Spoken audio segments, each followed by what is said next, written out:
What's going on, everyone? So I want to talk about JJ Redick versus Darvin Ham and kind of go over some key points, kind of just have an open discussion video. Of course, I want to hear your thoughts and opinions down in the comments below, so let me know what you think. Also, make sure to like the video and subscribe to the channel. So, my biggest problem and kind of the starting point that I want to get to is so many people talk about Darvin Ham and how much Darvin Ham hurt the Lakers, sabotaged the Lakers, how terrible he was as a head coach. Lakers probably win a championship. It wasn't Darvin Ham, all of that. But then when we speak on JJ Redick, it's JJ Redick isn't going to make a difference. Lakers are cooked, they're trash, they're this, that, and the other. It can't be both ways, right?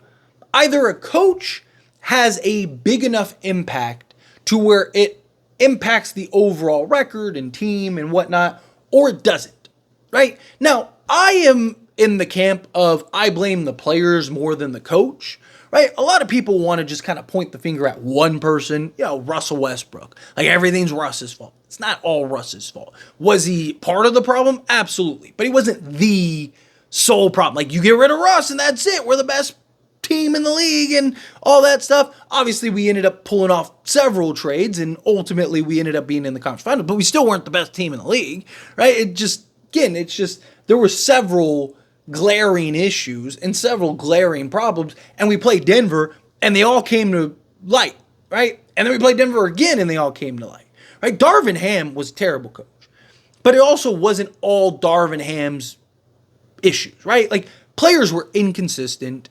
Players failed to show up time and time. Like, it's not Darvin Ham's fault that Austin Reeves was shooting 28% from three to start the season. Like, literally, the first, quarter of the season. It's not his fault, when we get to the playoffs, Rui Hachimura forgets how to play basketball and becomes unplayable. Like, there's a lot of things that weren't Darvin Ham's fault.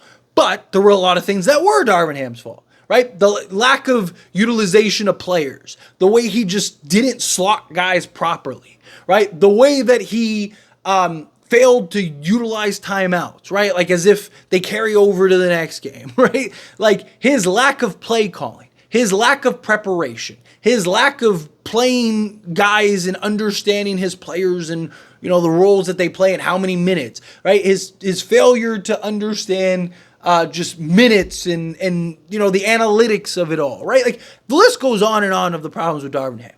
Was everything Darvin Ham's fault? No. But he wasn't a big help, right? He had a lot of issues. Lakers should have been better. The Lakers finished with 47 wins. A lot of people act like the Lakers they only won 27 games or 37 games. Lakers were very good. And if it wasn't for that 10-13 stretch in which we lost 10 out of 13 games after the in-season tournament, the Lakers would have been a top. They just win half of those games, they're a top 4 seed, right? If they win, 70% like they were with Rui, when Rui got injected in the starting unit, they're a top 3 seed, right? But then we got out of the in-season tournament and Darvin Ham just went off the rails. And he's benching everybody and playing Torian Prince 45 minutes. And we're like, dude, what are we doing here? What is happening right now? And we just lost and lost and lost and lost and lost. And it was just an absolute mess and disaster. So he was a real problem. On the other side, you look at JJ Redick. And I understand JJ Redick is a big question mark, right? Because he's never been a head coach at any level, right? He's done peewee games, stuff like that, but real high school, college, pro, right? But what do we know? We know that he is manic when it comes to just the game of basketball, preparation. We know he's excellent with X's and O's and can simplify it to a finite point enough for the average Joe to understand, comprehend it.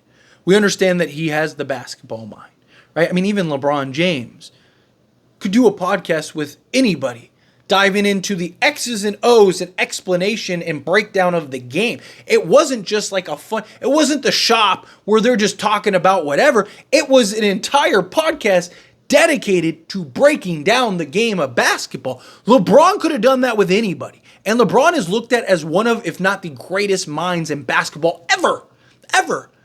And he looked at JJ Redick as an equal, right? Remove JJ Redick from the conversation just for a moment. right? Because he is a big part of the conversation. But just remove him from the equation for a moment. Just look at the rest of the Lakers coaching staff, from, Scott Brooks to Nate McMillan to Lindsey Harding, right? Like, you just go down the list.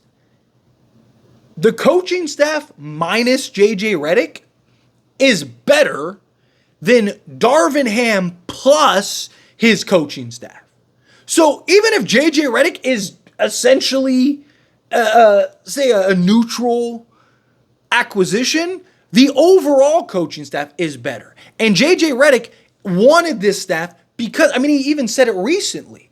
He wanted a bunch of sickos, right? Like, he wanted a bunch of just basketball minds. He wanted it to be this kind of cesspool of basketball minds, the meeting of the minds, right? He wanted a coaching staff that could help guide him, but also challenge him, also get different perspectives and points of view, right? He doesn't want him to be the be-all, end-all, right? Obviously, he's the head coach. He gets the final say. But the beauty of JJ Redick is that he's not set in his ways, right? You look at Darvin Ham. Darvin Ham was, if I can stay in my box, I'm good. He's actually very good, right? He greatly outcoached Memphis's head coach. I'm blanking on his name right now. Jorgens, and then Kerr, right? Outcoached him. And he was able to stay in his box.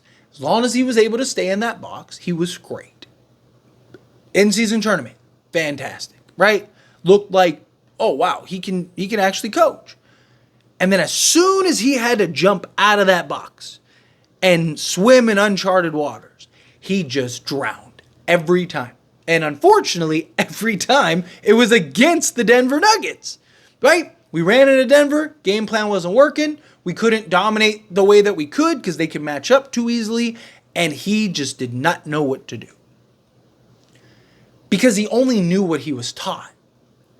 It's not a coincidence that Mike Budenholzer, who was his, he was the protege, right? Like, Mike Budenholzer taught Darvin Ham everything he knew.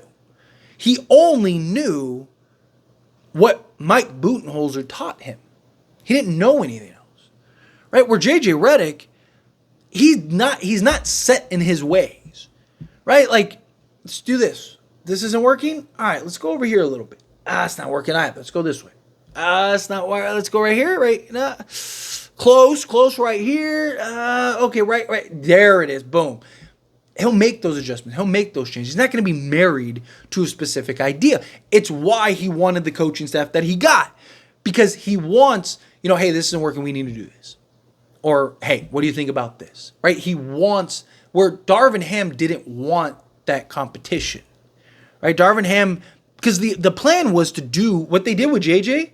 They wanted to do the same thing with Darvin Ham. Darvin Ham didn't want that. He wanted to do everything himself. He didn't want, any conflicting opinions or thoughts or anything like that. It didn't work. Darvin Ham didn't prepare. He wasn't ready. Like, JJ Redick is obsessed. He is militant. Right? Like, he's playing chess, right? He wants to get all his pieces in the right order. The guy, I'm not worried about the X's and O's.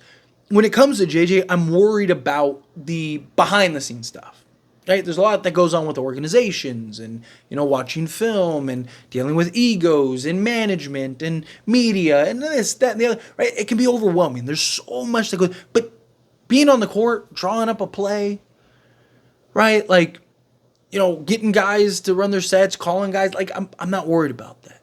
I'm worried about just the behind the scenes noise. But then you look and you go, wait a minute.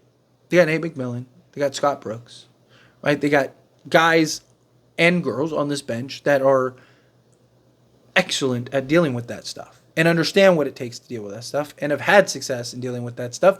And they're going to be able to make sure that JJ has that success dealing with that stuff. And JJ can focus on the things that matter, which is making us a better basketball team. So again, if Darvin Ham was the dead weight that you needed to cut, then if JJ is better, which I believe he will be, and again, Could be wrong. We don't have any proof either way. But I actually think JJ is going to be great. Could he have a little bit of a learning curve? Of course. Right? Just like a player, just like anything. Right? But I think he's going to be pretty good out the gate. I think the Lakers are going to be much better. So many people talk about, okay, well, this team got better and this team got better and the Lakers didn't get better. Lakers stood pat and awesome. And look, I want to trade as bad as the next guy. I think the Lakers, if they really want to be a bona fide contender, they need a trade, more likely 2. I think they're still a top 4 to 6 seed at the worst. I still think that they can win an NBA championship. Right? Like, this is a team that, even last year, if they didn't play Denver, even Laker haters were like, as long as they avoid Denver, they're probably in the NBA Finals. They were one of the better teams in the league. I understand that they were a play-in team and stuff like that, but it's because it's one stretch. Again, they had the most quality wins in the league. Stats matched up with the Celtics, right? Like, they had, like, as far as, like, playoff wins, wins against playoff teams, they were right there with the Boston Celtics, right? Like, they on several fronts were a top 3 to 5 team in the league. But they had this one stretch that was just awful. And they ended up running into the one team that they just can't beat. They just can't. For whatever reason, they just can't. And so, to me, right, like, how do we go from this team is trash, go from this team is winning a championship, right? Like, as long as they don't play Denver, number, 18, here we come, yada, yada, to this team is trash. Darvin Ham, he's gone. It doesn't matter. All these teams no one got Kevin Durant on the Warriors, right? Like, there's an argument made for several. DeMar DeRozan went to Sacramento and doesn't even believe Sacramento can win an NBA championship. He was doing an interview and they asked him, what's your bold prediction for the Sacramento Kings? And he said conference finals. He doesn't even believe his team can win a championship. Like, what are we talking about here? Like, Mark Cuban's over here talking about prayers and hopes with Klay Thompson. Hopefully he can get back to being the player he was. Oh, we're not changing our system. We're just going to tuck him away in the corner and hopefully he can adapt. Like, again, Lakers didn't get better roster-wise, yes. But they got better. If Darvin Ham was the weight, holding the ship down, then JJ Redick can't be the thing to cut it loose and let it sail. Like, again, you can't have it both ways. Either coaching matters to a point where it can impact wins and losses, or it doesn't. So if Darvin Ham mattered enough to impact wins and losses, then JJ Redick should as well. And I think JJ Redick is going to be better, which will lead to more wins. But, as always, this is a discussion, and I pass a question on to you. Let me know your thoughts and opinions down in the comments below. What do you think? How do you feel? What are your thoughts? Do you agree with my points? Do you disagree with my points? Do you maybe want a little more in depth? Because I can keep going, believe me. But try not to make this like a 40-minute video. But if you're somebody that would like me to kind of break it down even further, please let me know down in the comments. Maybe I'll do like a long, extended one. I'm definitely going to start probably next week or maybe towards the end of this week. A couple of trade rumors starting to go around again. So I want to kind of make sure. But I want to start getting into, diving into the players and doing the breakdowns and where I think that they'll fall and whatnot and all that stuff. So stay tuned for all that. I know a lot of people really like me to break down the players, and it's coming. But outside of that, let me know, again, thoughts, opinions down in the comments. That being said, if you haven't liked this video, hit that like button. Helps me out. We enjoy these types of videos, and I truly appreciate it. Not subscribe to the channel, hit that subscribe button. Turn on the bell notifications. Appreciate y'all. See you in the next one. Thank you.